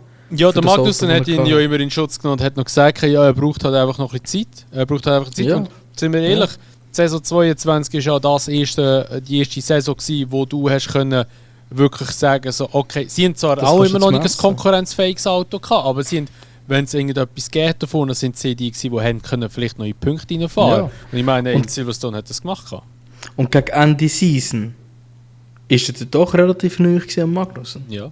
Das ist kleinere so. Gap als der Perez zum Verstappen. Es tut mir leid. Es ist in meinen Augen einfach die absolute obvious choice. Es macht in meinen Augen keinen Sinn, irgendeinen anderen Fahrer zu nehmen, weil er ist günstig. Er bringt Sponsoring. Also nicht nur schon günstig, er bringt sogar Geld rein eigentlich. Er fährt gut oder hat mindestens Formel 1 Erfahrung und man kann ihm nochmal eine zweite Chance geben und er kann sich etablieren in einem neuen Team. Wenn er einen guten Job macht, hat er mit dem Pierre Gasly einen super Teammate, wo er sich die nächsten paar Jahre zusammen das Team kann aufbauen kann. Ja, vor allem wie viel das er von Gasly kann lernen. Ja, es wäre super für den Mick, es wäre super für Alpine. Ich verstehe nicht, wieso dass man über Jack Doohan überhaupt redet. Nur weil man vielleicht butthurt ist wegen dem, was mit dem Piastri passiert ist. Nein, sorry, du kannst nicht in einem Formel 2-Fahrer treu bleiben, der 19. und 6. geworden ist, während du einen Formel 2 Champion könntest nehmen, der bereits schon der Formel 1 gefahren ist. Und eben, abgesehen davon, es gibt noch so viele andere Namen, wo man zuerst darüber reden muss, bevor man zum Jack Doohan kommt. Ja. Fahrer, die jetzt noch in der Formel 1 fahren, Fahrer, die auch nicht in der Formel 1 fahren. Es macht einfach keinen Sinn. Das ist so. Dann nimmst du noch gescheiter in Antonio Giovinazzi wieder zurück. Es tut mir leid. Ja, sind wir richtig, er ist eigentlich ein schneller Fahrer. Ja, ich finde ihn super. Er hat einfach auch seine Fehler gemacht, aber grundsätzlich hat er eine gute Pace gehabt. Mhm. Also ich meine, bedingt bei 24 Stunden Le Mans hat er es jetzt gezeigt. Ja. Letztes Jahr. Ja, ich meine, 24 Stunden von Le Mans, auch wenn 3 Fahrer in diesem Auto hocken, auch wenn es ein absoluter Teamsport ist und Strategiesport ist, das gewünscht nicht einfach so. Nein, überhaupt das nicht. Wirklich du nicht musst einfach verdammt so. Stint fahren und lang fahren und das alles. Ist es so. Ich meine, wir sind 25 Minuten gefahren, die in den letzten paar Minuten Migräne hat gar nicht mehr, ich habe gar nicht mehr. Also im Kopf bin ich richtig kaputt gegangen. Schnell. Es ist wirklich anstrengend, als man denkt. Ja. Und ja, also ich meine, Mick ist in der ganzen LMP-Geschichte jetzt auch verdammt gut gefahren. Ja, hat er, glaube ich, so einen Win geholt. Imola hat er... nein, Win hat er noch nicht geholt, aber Imola hat er recht Pace, also recht Boden gut gemacht, wo verloren gegangen ist und so. Also hat das Team schon recht aufgebracht dort. Und in Katar hat er zwar einen Fehler gehabt, ist noch ins Kies rausgefahren, hat aber dann auch wieder recht viel rausholen. Also tendenziell, wenn er als Lenker geht, holt er immer wieder auf. Als andere vergamen. Eben, also es gibt keine Diskussion. Das ist in meinen Augen die einzige wahre Möglichkeit. Und selbst dann, Alpine ist eigentlich in einer Position, wo sie sich Zeit nehmen können und ich hoffe, sie nehmen sich Zeit. Weil, ich meine, nehmen wir es, wie es kommt. Es wird aber noch viel passieren auf dem Driver Market, weil es hat so viele ruckartige Veränderungen jetzt gegeben. Und du hast eben offen sind immer noch ein Carlos Sainz, ein Valtteri Bottas. Albon hat jetzt endlich seinen Deal, wo ich auch verstehe, dass er ihn so nimmt. Magnussen könnte ein Free Agent werden. Alonso Ocon, ist 2 Jahre fix. Alonso ist 2 Jahre fix. Wer ist noch offen von den jetzigen Fahrern? Ja, der Bottas ist halt die Frage, wo er hergeht jetzt. Genau. Ob er noch weiter, also er möchte schon weitermachen. Der Kimi Antonelli, es tut mir leid, aber wenn Mercedes Teils zu Alpine anschaust, wieso nicht einen Antonelli dort rein? Ja, aber ich denke, in dem Sinn können wir auch gerade so ein zu dem gehen. Bottas macht sicher auch Sinn. Es hat viele Veränderungen gegeben, Albon bleibt, aber etwas, wo wir unbedingt darüber diskutieren müssen, ist Perez bei Red Bull. Also, ich will nur noch schnell kurz einwerfen. Sicher. Bottas sehe ich immer noch realistisch bei Steak bzw. dann bei Audi. Ich Wäre glaube, ein super Pairing. Eben Bottas und Hülkenberg wäre eine geile Kombi.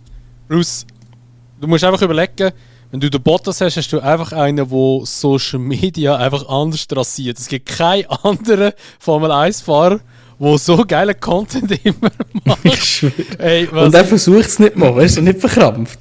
ja, also, weißt du, vor allem auch auf Steak und so, also da ist so die Videos rausgepostet vom Bottas, denke ich mir auch so, Alter, wieso macht der das mit? Aber Mercedes ist er immer schon, der TikTok hat der ganz auf ein anderes Level aufgebracht in der Formel 1 Geschichte und so.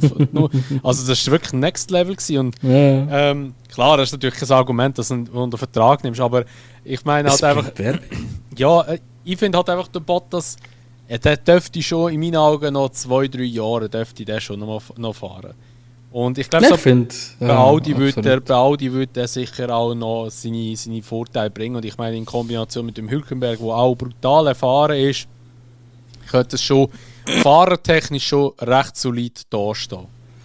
Auf jeden Fall. Es ist vor allem, was ich immer halt überlegen ist, es ist dann fahrertechnisch dann solid da, weil sie wissen, sie haben 2 Fahrer, wo du jedes Wochenende mit dem richtigen Auto in die Punkte kannst gehen, weil die machen selten wirklich dumme Fehler, sie tun nicht überreagieren, sie sind relativ sanfte Fahrer.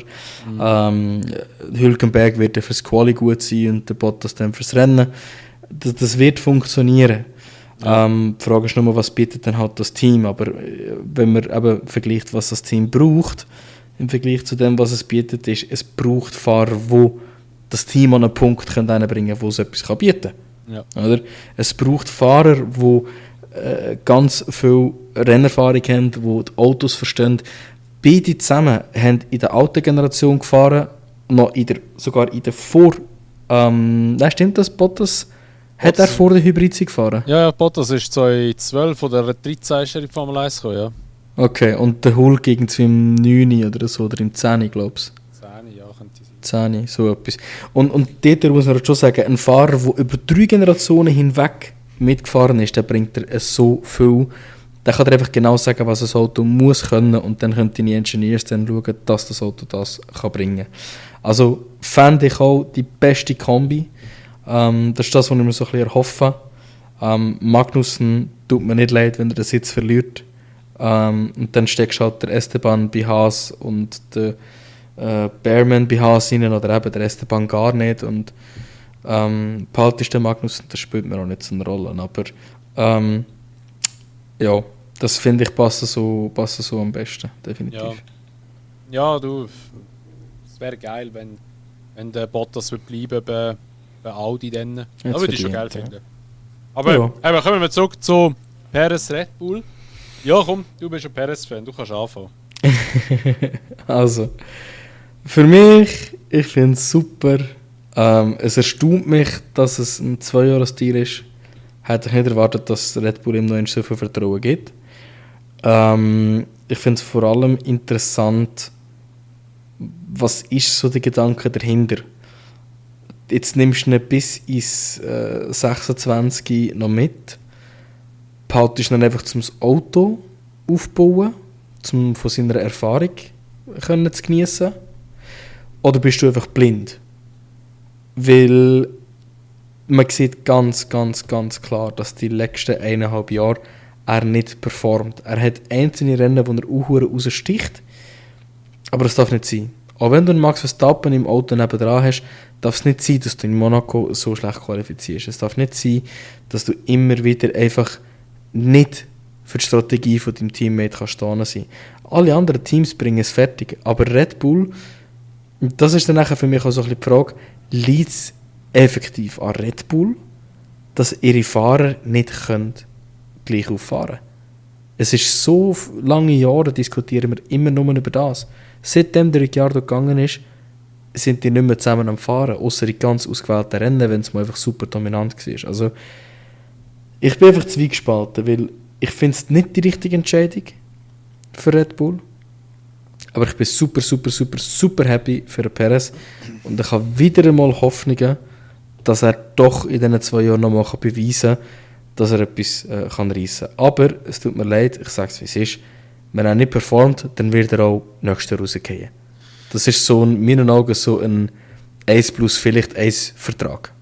obwohl 2 Jahre drin steht. Es wird safe eine Klausel drin sein, dass wenn er nicht performt oder so viel am Zeitabstand hat zum Verstappen, dass er gedroppt wird. Das ist safe.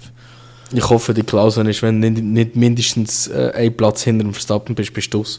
Ja, also weißt, ich habe wirklich nichts gegen Perez.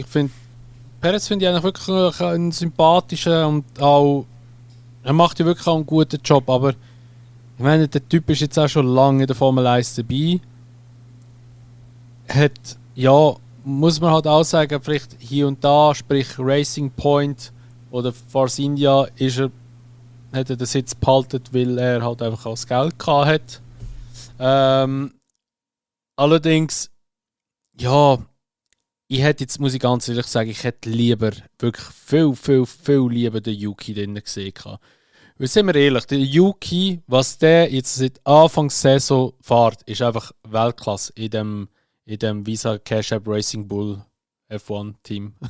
Weil, was der aus dem Klapp rausholt, das ist abartig. Und ich meine, er fährt gegen Ricciardo, wo immer wieder die Chance bekommen hat. Ich glaube, ich kann mich nicht erinnern, dass ein Fahrer mehr Chancen bekommen hat als der Ricciardo. Also wirklich, das ist abartig. Der kriegt immer wieder eine Chance um sich wieder beweisen und alles drum und dran. Und irgendwie, er reisst es gleich nicht mehr. Aber der Yuki, der fährt einfach auf einem anderen Niveau. Und ich hätte ihn wirklich gerne bei Red Bull gesehen und hätte ihn wirklich gerne Verstappen gesehen oder neben einem Verstappen gesehen. Er würde ihn Verstappen nicht schlagen. Gehe ich mal schon davon aus. Weil der Verstappen ist halt dann doch nochmal ein anderes Level. Aber ich glaube, er würde hier und da vielleicht im Verstappens Leben doch mal ein bisschen mehr schwer machen. Oder immerhin regelmäßiger auf ein P2 können fahren als jetzt zum Beispiel. Oder im Qualifying immerhin gut eine Position rausholen. Auch wenn er es nicht macht, als Red Bull, was verlierst du? Verlierst eigentlich nicht viel. Wenn es rein um Punkte etc. geht. Klar, du riskierst, dass du vielleicht wieder einen Fahrer hast, der unter dem Druck zerbricht. Das hast du beim Perez sicher nicht. Aber ich habe das Gefühl, auch ein Yuki wird schon relativ gut können halt auch da sein und reden für das Development vom Auto. Und Perez macht jetzt sicher nochmal einen besseren Job. Und ein Perez ist einfach ein besseres Second Fiddle. Oder du kannst im Perez einfach sagen, los, wir geben dir die 2 Jahre nochmal eine Chance, aber du machst das, was wir dir sagen. Und wenn wir dir sagen, du gehst den Win im Max, dann gehst du den Win im Max. Und so wird es jetzt leider halt einfach auch sein. Ich kann mir nicht vorstellen, dass der Perez nochmal viele Chancen bekommt, sich dort zu beweisen. Ein Yuki muss halt schon schauen. Ich glaube, ein Yuki würde sich die Chancen dann halt auch einfach nehmen. Wenn er den Max kann on-track überholen, wird er es einfach machen. Perez wird ab jetzt einfach hinterher gurken, weil es ist, wie es ist. Ich wäre sonst nicht mehr bei Red Bull, oder? Ja. Ich denke, das ist sicher ein Entscheidungsgrund. Ja, für Yuki, ich finde es auch extrem schade. Er hat die Chance mehr als verdient. Zeigt aber für ihn auch hoffentlich, und ich hoffe, er sieht das und versteht das, dass er muss auf auswärts schauen. Eben, ja, ich finde, er darf nicht noch länger bei Dings bleiben, bei Carb. Das darf nicht passieren. Ja, aber ich habe gerade noch gedacht, der Christian Horner hat, glaube ich, noch letztes Jahr gesagt, ja, das nächste Jahr muss sich der Yuki können beweisen, um eventuell nachher zu Red Bull Er hat sich schon lange bewiesen, es tut mir leid. Ich glaube, wenn wir jetzt einfach schon nochmal man kann jetzt wirklich sagen, die erste Hälfte von dieser Saison anschaut, wir haben jetzt auch schon wieder Juni, dann nachher hat er sich mehr als bewiesen und ich glaube, er hat die safety Platz bei Red Bull verdient gehabt. Und er kriegt ihn jetzt nicht über, ausser aus irgendeinem Grund der Verstappen geht gleich von Red Bull weg, weil das Gerücht steht ja auch immer wieder noch ein bisschen im Raum inne, aber halte ich für sehr unwahrscheinlich. Ja, aber es ist einfach, ich finde es einfach schade, weil eben, jetzt muss er wirklich für ein anderes Team schauen, weil ich sage es einfach Toro Rosso, weil es einfacher ist, dort wird er halt einfach, ja, wirst du halt einfach nie eine Zukunft haben. Ich meine, das ist ja der Grund, wieso dass der Gasly weggegangen ist.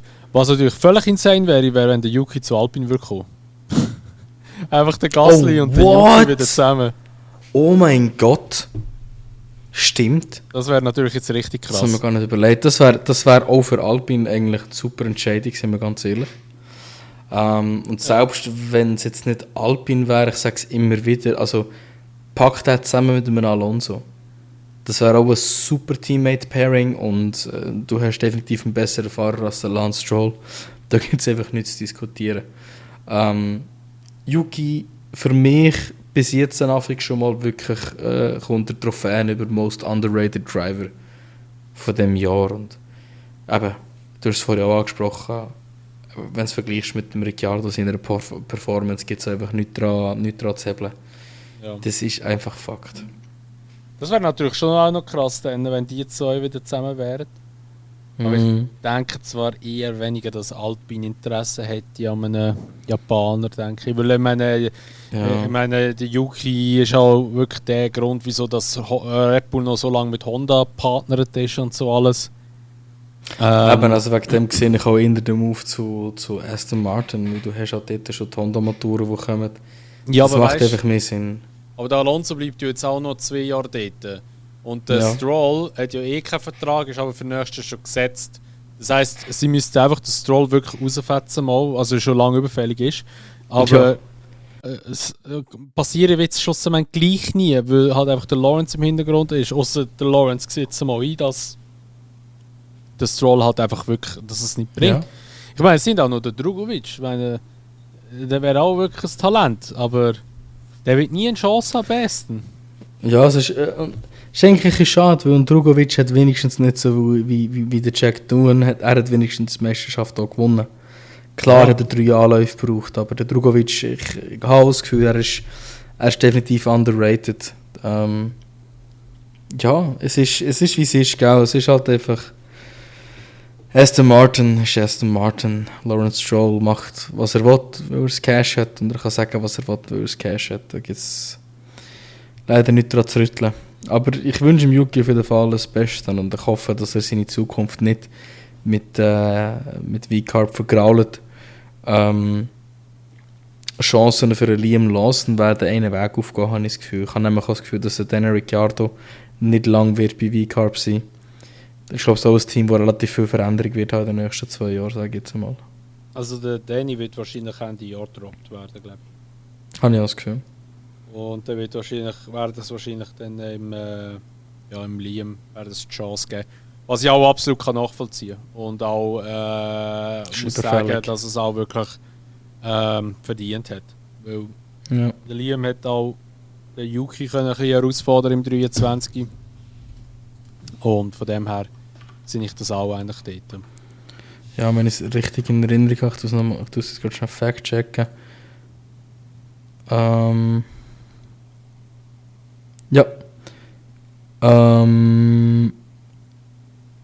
Nein. Doch.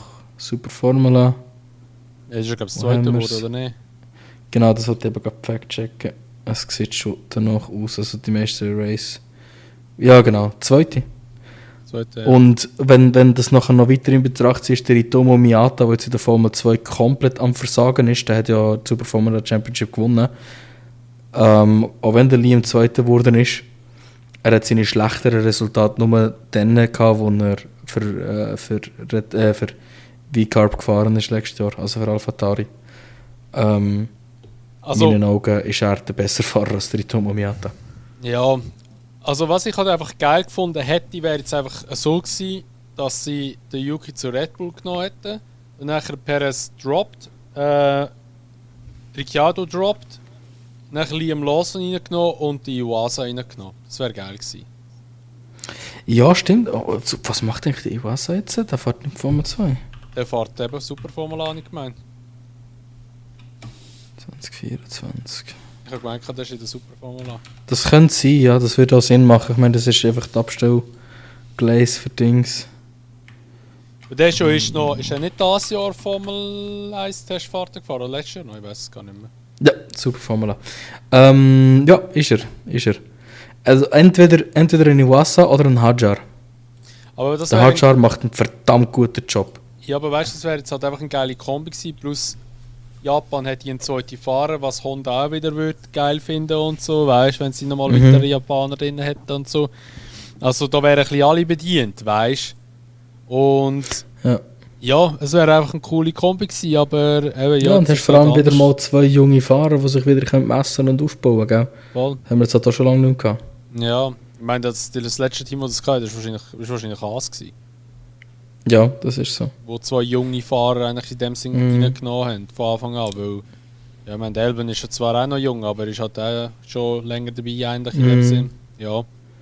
Aber es tut mir halt wirklich leid für den Ricky, aber er hat es einfach nicht verdient in dem Auto in Socken. Es ist Ja. krass, dass wir das so sagen müssen, aber es ist, sorry, die Leistung reicht nicht. Punkt. Wir sagen jedes Rennen, jetzt muss dann etwas kommen. Ja, logisch. Es ist halt einfach. Man hat gesagt, also, ja, wenn er das neue Chassis hat, wird es dann besser. Und klar, in China ist es besser geworden, aber ja, nachher ist es dann halt auch wieder nicht mehr so der krasse Performance-Schub. Also gut, er ist ja zwar noch ins Q3 gefahren in Imola, glaube ich, wenn ich es richtig im Kopf habe. Oder ist es Monaco gewesen? Nein, Imola ist es. Ja, aber es ist auch nur eins von diesen Rennen gewesen. Ja, eben. Also es ist wie zu wenig halt. Es ist halt einfach wirklich wie zu wenig halt, wo er halt ja, raussticht, sage ich jetzt mal aus der Masse. Aber ja, ich weiß halt auch nicht. Ich finde es hure schade, aber irgendwo muss man halt dann einfach auch mal das Glück akzeptieren, dass man halt einfach wahrscheinlich entweder für die Fahrzeuggeneration, was ich mir schwer davon ausgehe, nicht gemacht ist, oder vielleicht halt einfach nur für ein Team und das ist Red Bull, aber wenn du halt einfach, ich meine, zu Red Bull ist er halt einfach auch noch mal gekommen, weil Red Bull keine anderen Fahrer hatte zu dieser Zeit. Und das Auto ist ihm einfach halt dann gelegen. Und ja, ich meine, wenn du so vergleichst halt eben bei den anderen Teams, das haben wir jetzt schon ein paar Mal auch gemacht, es war eigentlich nur noch Renault gewesen, wo er halt einfach noch mal ein bisschen rausgestochen hat, aber auch ist in der zweiten Saison. Und McLaren dort halt Monza, aber ja. Ja, es ist ein leidiges Thema. Ja. So gern wie man ihn hat, für mich ist für ihn so ein bisschen Feierabend.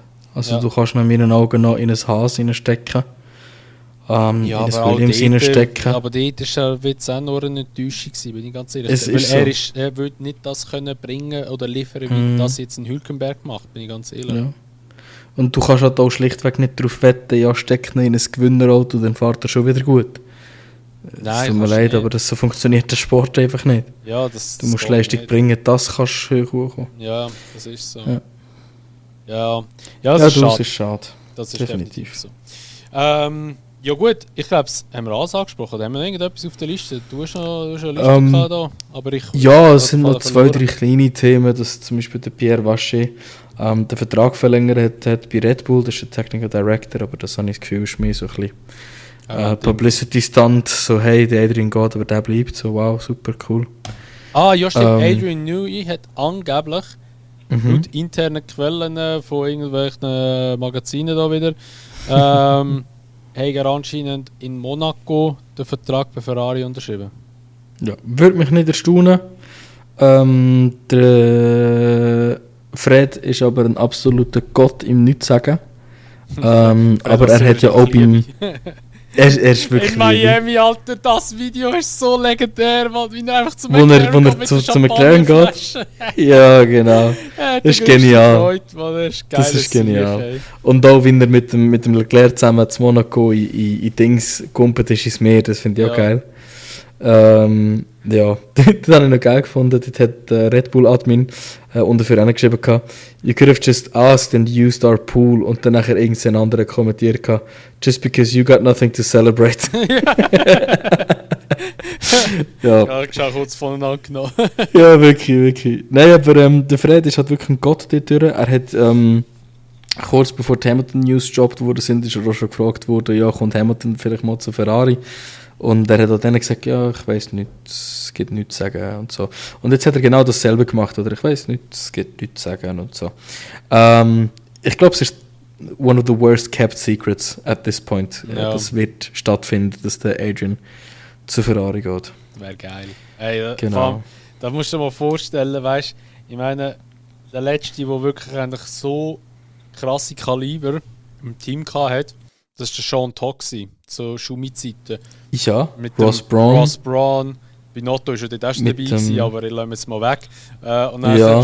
Sean Todd natürlich selber, der auch wirklich, wirklich ein Fuchs war, was die Regeln anbelangt hat und so als Teamchef und so. Also, das war Next Level, was dort für Leute waren. Ist dort nicht auch ein Dominikaner noch dabei gewesen? Das ist sogar möglich, der war lange bei Ferrari, ja. Und es sind mir gerade Wunder, Technical Director Und halt eben von natürlich den Schumi, der noch als Fahrer hatte. Und jetzt haben wir einfach wieder eigentlich so ein bisschen das Ähnliche. Wir haben einen Fred Vasseur, der leadership-technisch einer der Besten ist. Definitiv. Der hat bei Sauber schon recht oder sehr, sehr guten Job gemacht. Aber Renault hat dazu mal einen guten Job gemacht. Danach haben wir den Leclerc, der wirklich jung und talentiert ist, aber halt einfach hier und da immer noch ein bisschen seine Fehler macht und hat. Da kommt ein Hamilton, der einfach ist einfach so, wahrscheinlich in diesem Sport einer der Besten ist oder der Beste ist, was auch seine Statistik anbelangt. Dann kommt jetzt noch ein Adrian Newey, wo einfach eigentlich alles, was er entwickelt, aerodynamisch automatisches Championship-Auto wird. Sie haben noch Leistungsreserven im Motor, wo sie durch ein Update in den nächsten paar Rennen möchten raushauen, wo ihnen dann nochmal ein bisschen mehr Leistung mit dem Motor bringt. Also, sorry, wenn Ferrari Championship spätestens 2026 nicht kann gewinnen kann, dann wird es nie mehr im ganzen Formel 1 History ein Championship gewinnen. Ja. Sorry. Aber ich stimme dazu. Der Fred ist das Beste, was Ferrari hätte passieren können. Ja. Und er ist wie so ein bisschen der Chantant von unserer Ära. Und wenn er es nicht schafft, dann schafft es keiner. Dann schafft es auch nicht ein Toto Wolff oder ein Christian Horner, das Team wieder ganz vorne zu bringen. Das ist ein Ding der Unmöglichkeit. Und er hat sich unglaublich etwas zusammengebastelt und zusammengepostet. Ich meine, seitdem wir langsam so seine Influence davon sehen, hörst du keine Ferrari Clown-Jokes mehr mit der Strategy. Du hörst nicht mehr wirklich gross, dass irgendetwas im Hintergrund nicht recht läuft oder die Leute egoistisch arbeiten und nicht zusammen arbeiten und so. Das Team funktioniert und es funktioniert und super. Und auch Pitstops sind gut geworden wieder. Pitstops sind gut. Das Auto auf dem Design, sie wagen sich, sie trauen sich und man merkt einfach, dass sie nicht mehr so verbissen sind irgendwie. Es ist kontinuierlicher Progress, den man beobachten kann und das ist im Freddy zu verdanken. Da gibt es nichts zu sagen. Definitiv.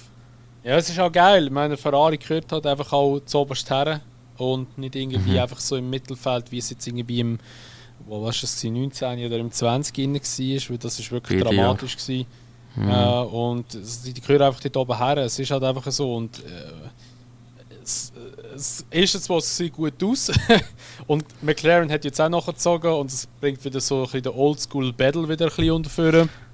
Stell dir vor, Red Bull wäre nicht Alter. Ja. Das ist ja das, was ich wollte bei den neuen Rex. Ein Ferrari McLaren Fight. Also ich bin wirklich gespannt auf die neue Fahrzeuggeneration dann im 26, wie das Red Bull wird handeln, weil Newey weg, wo wirklich eigentlich immer ein gutes Chassis gemacht hat. Dann nachher motortechnisch läuft es eben nicht so wahnsinnig gut bei ihnen und so. Also ja, da ist wirklich viel am Machen und Tun, wo eigentlich Red Bull nicht gerade so in die Karte reinspielt. Also ich bin da wirklich sehr, sehr gespannt. Ja. Aber es ist Formel 1. Wie man schon immer sieht bei den Regelwerk-Changes, kann man noch so viel predikten und noch so viel das Gefühl haben, man weiss es. Am Ende kommt es meistens doch anders. Ja, plötzlich Williams. Ja, es klingt blöd, aber wer weiß. Oder eben, ich sage es immer wieder, der Dark Horse für mich ist Aston Martin. Die können mit ihrem riesigen neuen Dings, die sie haben. Ja, mit ihrer Facility sind sie natürlich schon Gefahr, das ist so. Es kann gut sein. Das ist so. Es kann gut sein.